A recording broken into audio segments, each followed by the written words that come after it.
जब चली हो आशा थोड़ी।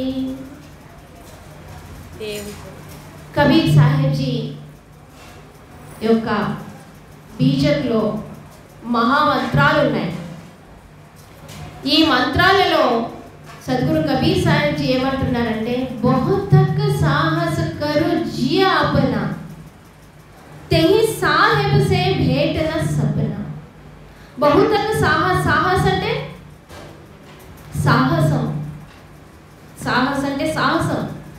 వ్యక్తి ఏం చేస్తాడు? తమ ఇంటిని పోషించుకోవడానికి, తనను తాను పోషించుకోవడానికి పురుషార్థం చేస్తాడు. పురుషార్థం ద్వారా ధనాన్ని సంపాదిస్తాడు. ధనం ద్వారా తన పోషణ అనేది జరుగుతుంది. అయితే ఇక్కడ ఈ ధనం అనేది ఏ విధంగానైతే తన ఖర్చు చేసుకుంటున్నాడో, ఆ ధనం అనేది సాహసం చేస్తున్నాడు.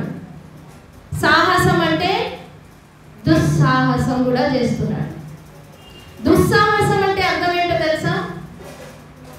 చూడండి, మీరు యాపిల్స్ కొనడానికి వెళ్ళండి, యాపిల్స్ కొనడానికి వెళ్ళండి, ఏదో వస్తువులు కొనడానికి వెళ్ళండి. ఆ అమ్మే వ్యక్తి ఏం చేస్తాడంటే, 4 మనం మంచి పండ్లను వెతికి ఇస్తే అవి కవర్లో వేసేటప్పుడు మీ కవర్ మార్చేస్తారు. మీరు గమనించండి, మీ కవర్ ఏం చేస్తారు? మార్చేస్తారు. ఇంటికి వెళ్ళి చూసేదాకా మీరు చూస్ చేసుకున్నటువంటి పండ్లు అందులో కనపడవు, అందులో మురిగిపోయినటువంటి పండ్లు కనిపిస్తాయి. అవునా? ఇదేంటి? సాహసం చేశాడు. దేనికి సాహసం చేశాడు? ఒకరిని మోసం చేయడానికి సాహసం చేశాడు. ఆ మోసం ద్వారా ఆయనకి ఏం చిక్కుతుంది? ధనం చిక్కుతుంది. పాడు పనులన్నీ అమ్ముడుపోతాయి ముందు, మంచి పనులు మళ్ళీ రేపు అమ్ముకుంటాడు. సో ఈ సాహసం అనేది దేనికి పనికి వస్తుంది? సాహసం అనేది పాపానికి లోనిస్తుంది. పాపం అనేది ఏంటి? మనకందరికీ తెలుసు. పాపం అంటే ఏంటో తెలుసా అండి? పాపాన్ని నిర్వచించాలంటే మనకి ఏదైతే ఇష్టపడమో, మనం ఏదైతే వద్దనుకుంటున్నామో, అవునా, అది మనము చేయడం, ఇతరుల గురించి మనం చేసేదాన్ని పాపం అంటారు. మనకి ఏదైతే ఇష్టం లేదో చెప్పండి, మనకి ఏదైతే ఇష్టం లేదు? చెడు వాక్యాలు వినడం ఇష్టం లేదు, అవునా? ఒకరి కోపాన్ని సహించడం ఇష్టం లేదు, అంతేనా కదా? ఎవరైనా కరుక్క చెబితే అది ఇష్టపడము, ఒకరు మనల్ని మోసం చేస్తే అది కూడా సహించము, మన పిల్లలు మన మాట వినకపోతే అది కూడా సహించము, అవునా? మన ధనం అనేది వృధాగా ఖర్చు అవుతుంటే అది కూడా సహించము. ఇవన్నీ సహించము. కానీ ఎదుటి వ్యక్తికి ఇవన్నీ ఇష్టపడతారా? ఎదుటి వ్యక్తి కూడా ఇవన్నీ ఇష్టపడడు. అయినప్పటికీ మనము ఏం చేస్తాము? అటువంటి వ్యక్తులకు మన ద్వారా మోసం అనేది చేయడానికి మనం ప్రయత్నిస్తాం. ఇది స్వార్థం. స్వార్థం కారణంగా మనం ఒకరికి మోసం చేస్తున్నాం. స్వార్థం కారణంగా మనము ఒకరిని కపటం చేస్తున్నాం. స్వార్థం కారణంగా మనము ఇతరులకి ఏం చేస్తున్నాము? వాళ్ళ యొక్క ఆత్మాభిమానం పైన బాణాన్ని విసురుతున్నాం. అయితే దీని ద్వారా మనం ఏమనుకుంటున్నామంటే, అది మన పైన అప్లై అయినప్పుడు మనకు బాధ కలుగుతుంది. అదే మనం ఇతరుల పైన అప్లై చేసుకున్నప్పుడు మనకి ఏమనిపిస్తుంది? లాభం అనిపిస్తుంది, మనకి లాభం అనిపిస్తుంది. కానీ సద్గురు కబీర్ సాహెబ్ ఏమంటున్నారు? అది లాభము కాదు, అది లాభం కాదు. నీ మూలాన్ని నువ్వు మర్చిపోతున్నావు, నీ స్వరూపాన్ని నువ్వు మర్చిపోతున్నావు, నీ యొక్క స్థిరత్వాన్ని నువ్వు కోల్పోతున్నావు, నీ యొక్క సత్యాన్ని నువ్వు కోల్పోతున్నావు. ఇవి కోల్పోయినప్పుడు సంసార ప్రపంచంలో మనకనేది తావు లేదు. ఇది మనం మర్చిపోతున్నాం. భాస్ అనుమాన కల్పన. భాస్ అంటే ఇది పంచ విషయాలలో పడి మనల్ని మనము మర్చిపోతున్నాం. పంచ విషయాలు అనేది ఏ విధంగా ఒక తుమ్మెద కమల పువ్వులో కూర్చొనుంది. తుమ్మెద అనేది కమల పువ్వులో కూర్చొనుంది. దానికి ఆ రసం అనేది, ఆ వాసన అనేది చాలా స్వాదంగా అనిపిస్తుంది, మధురంగా అనిపిస్తుంది.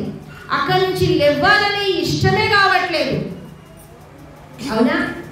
కానీ చూస్తూ చూస్తూ సమయం అనేది ఆగుతుందా? ఆగిందా అండి? ఇప్పటి వరకు ఎవరికి సమయమైనా ఆగిందా? మీ తాత ముత్తాతలు ఎంతో దానవంతులు, ధర్మవంతులు అయినప్పటికీ వాళ్ళ గురించి సమయం అనేది ఆగిందా? ఎవ్వరి గురించి సమయం అనేది ఆగదు. అదేవిధంగా ఆ తుమ్మెదకి కూడా చీకట పడుతూ ఏమైపోయింది? కమలం పువ్వు అనేది మూసుకుపోయింది.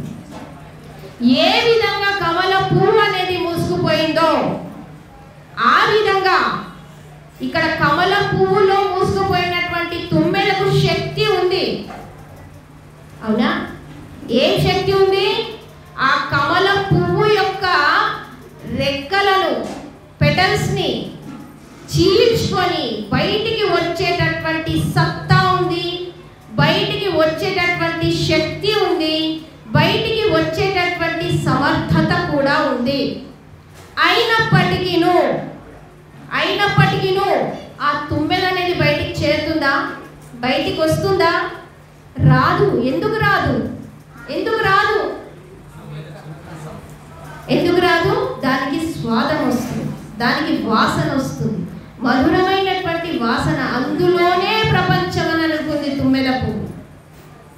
అంతేనా కదా? సంసార జగతిలో కూడా మనము దేని సుఖం అనుకుంటున్నాము? ఇల్లు, పిల్లలు, ధనము, ఐశ్వర్యము, భోగము. అందరు ముందుకు జరగండి, వెనక వచ్చే వాళ్ళకి స్థలం అనేది ఉంటుంది. అయితే ఇక్కడ తుమ్మెద కూడా ఏ విధంగా తన సువాసనలో బయటికి రాలేకపోతుందో, శక్తి ఉన్నప్పటికీను, సమర్థత ఉన్నప్పటికీను, చూస్తూ చూస్తూ చీకటి అయిపోయింది, కమల పువ్వు అనేది మూసుకుపోయింది. తెల్లారితే ఏమవుతుంది? అక్కడ నుంచి ఏనుగు వచ్చేసి ఆ పువ్వును అనేది ఏం చేస్తుంది? ఆస్వాదిస్తుంది, తినేస్తుంది. తినేసినప్పుడు తుమ్మెద బ్రతుకు అనేది ఏమైపోతుంది? తుమ్మెద జీవితం అనేది అంతమైపోతుంది. అంతేనా కదా? తుమ్మెద జీవితం అనేది అంతమైపోతుంది. సో ఇదే విధంగా మనం సంసారంలో ముడుచుకుపోయాం. సంసార వాసన అనేది చాలా తీయగా అనిపిస్తుంది, చాలా మధురంగా అనిపిస్తుంది. ఆ తీయ మాటలు పిల్లలవి, అవునా? ఆ కష్టపడి సంపాదించుకొని తెచ్చింది, ఆ మోసం చేసి సంపాదించుకొని తెచ్చింది, ఆ మోసం చేసిన మాటనే మర్చిపోతున్నాం. ఎప్పుడైతే పిల్లలకి సంపాదించి మనము మిఠాయిలు అవి ఇవి తెస్తున్నామో, వాళ్ళ కెరియర్ గురించి ఆలోచిస్తున్నాం కదా, ఎంతో కష్టపడుతున్నాం కదా. కానీ ఆ కష్టంలో ఏముంది?